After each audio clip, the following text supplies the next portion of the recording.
Hello viewers, আসসালামু আলাইকুম। Cooking স্টুডিওর আরও একটি এপিসোডে আপনাদের সবাইকে স্বাগতম। আজ আমি আপনাদের সাথে শেয়ার করব ভীষণ মজার এবং লোভনীয় একটি রেসিপি, চালতার আচার। তো চলুন রেসিপিটি দেখে নিই। তো সবার প্রথমে আমি নিয়ে নিয়েছি একটি বড় সাইজের চালতা। এরপর চালতাটাকে ভালোভাবে ধুয়ে কেটে ছোট ছোট টুকরো করে নিয়েছি। এই পর্যায়ে দিয়ে দিব 1.5 টেবিল চামচ লবণ, খোসা ছাড়িয়ে নেওয়া 2টি রসুনের কোষ। এরপর দিয়ে দিচ্ছি হাফ কাপ চিনি, কুচি করে রাখা 2টো শুকনো মরিচ এবং 1 কাপ সিরকা।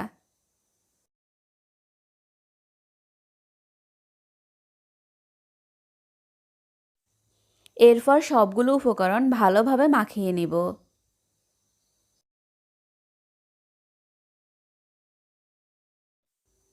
ভালোভাবে মাখানো হয়ে গিয়েছে। এখন আমি একটি আচারের পাত্রে চালতা এবং সিরকার মিশ্রণটি ঢেলে নিব। এরপর পাত্রে ঢাকনা দিয়ে দিব।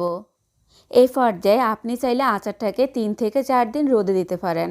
আর রোদে দেওয়ার যদি সুবিধা না থাকে তাহলে নর্মাল ফ্রিজেও রেখে দিতে পারেন। আর এই সিরকার আচারটি তৈরির সাথে সাথে খাওয়া যায় না, 1 সপ্তাহ পরে খাওয়ার উপযোগী হয়।